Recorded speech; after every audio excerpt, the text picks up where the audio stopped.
வணக்கம் மாணவர்களே. நாம் இன்றைக்கு இந்த காணொளியில் என்ன பார்க்க போகிறோம் அப்படின்னா 11ஆம் வகுப்பு பொதுத்தேர்வு மார்ச் 2024 பொதுத்தமிழ் விடை குறிப்புகள். இது கவர்மெண்ட் அஃபீஷியலாக வெளியிட்ட ஆன்சர் கீ தான். நாம் இதில் 1லிருந்து 30 வரை உள்ள கேள்விக்கான பதிலை நாம் ஏற்கனவே படித்தாச்சு. இனி இந்த காணொளியில் 31வது கேள்வியிலிருந்து படிக்கலாம் வாங்க. சரி, படிக்கலாமா? நூல் ஒன்றின் முகவுரையில் இடம்பெற வேண்டுவனவாக நன்னூல் குறிப்பிடுவன. நூலில் என்னெல்லாம் இருக்கணும் அப்படின்னு சொல்லி கொடுத்துருக்காங்க. நூல்னால் அதில் என்னது? புத்தகம். சரியா? அப்போ நூலினுடைய இயல்பு கொடுத்துருக்காங்க. நூலின் இயல்பு என்னெல்லாம் இருக்கணும்? அதனுடைய தன்மை, நோக்கம், என்ன வகை, இந்த மாதிரி உள்ளதான் நூலின் இயல்பு.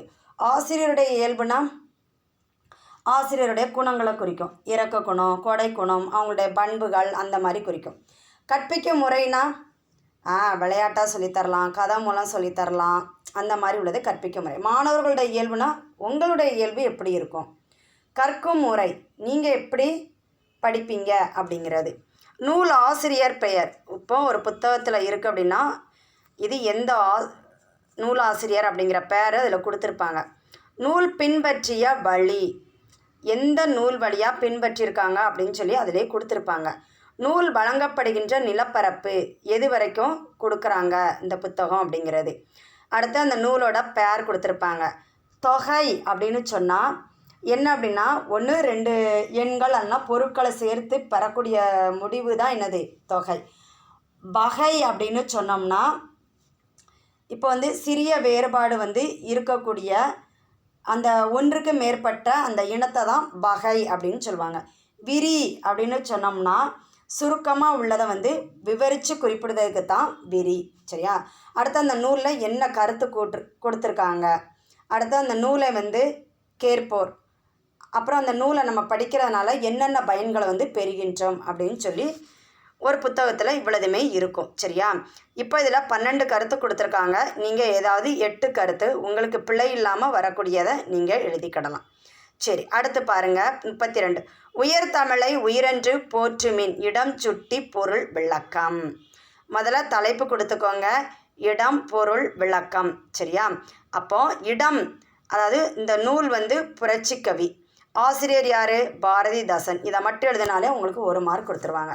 இதனுடைய பொருள் என்ன? உயர்ந்த தமிழை உங்களின் உயிராக போற்றுங்கள், அதுதான் பொருளாம். அப்போ அதுக்கு 1 மார்க் கொடுத்துருவாங்க. அதுக்கடுத்து விளக்கம் பாருங்கள். வேந்தன்னா யாருமா? அரசன். சரியா?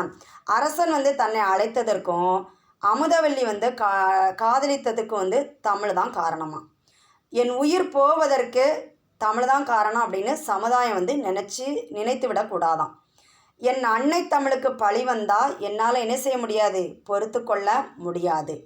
மாசில்லாத தமிழை உயிர் என்றே போற்ற வேண்டும் அப்படின்னு உதாரன் வேண்டி கொண்டாங்களாம். சரியா? 2 தடவை வாசிங்க, உங்களுக்கே அது புரிஞ்சிடும். அதுக்கடுத்து பாருங்கள். ஏதாவது ஒரு திருக்குறள் கொடுத்து அழகிட்டு வாய்ப்பாடு பிரிக்க சொல்லுவாங்க. இது ரொம்ப ஈஸி.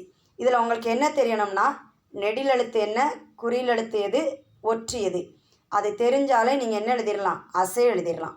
அப்போ அசை எழுதினதுக்கப்புறம் என்ன எழுதிடுவீங்க? வாய்ப்பாடு எழுதிடலாம். சரி, இதை பாருங்கள்.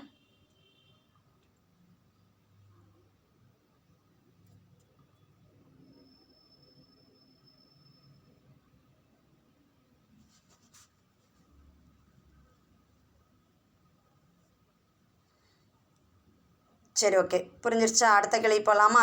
34 வாய்க்காலின் சிறப்புகள். சரி, இப்போ நமக்கு உணவை கொடுக்கறது எது? வயல். வயலுக்கு பயன்படுவது எது?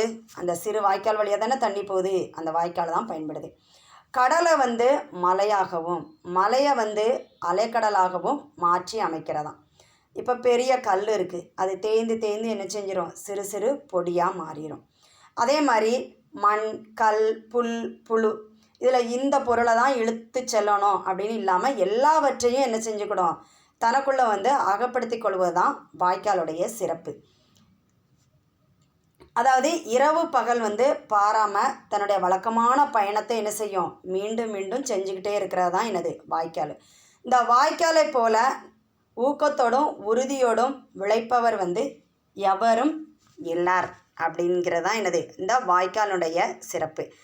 சரியா? இதில் நீங்கள் 4 கருத்துக்கள் எழுதினால் போதும். உங்களுக்கு எத்தனை மதிப்பெண்கள்? 4 மதிப்பெண்கள். சரி, இந்த கேள்வியை நாம் படித்தாச்சு. நீங்கள் கூட ஒரு 2 தடவை நீங்கள் வாசித்து பார்த்தீங்க அப்படின்னாலே உங்களுக்கு இது நல்லா ஞாபகத்துக்கு வந்துடும். சரியா? மீண்டும் நாம் அடுத்த காணொளியில் சந்திப்போம்.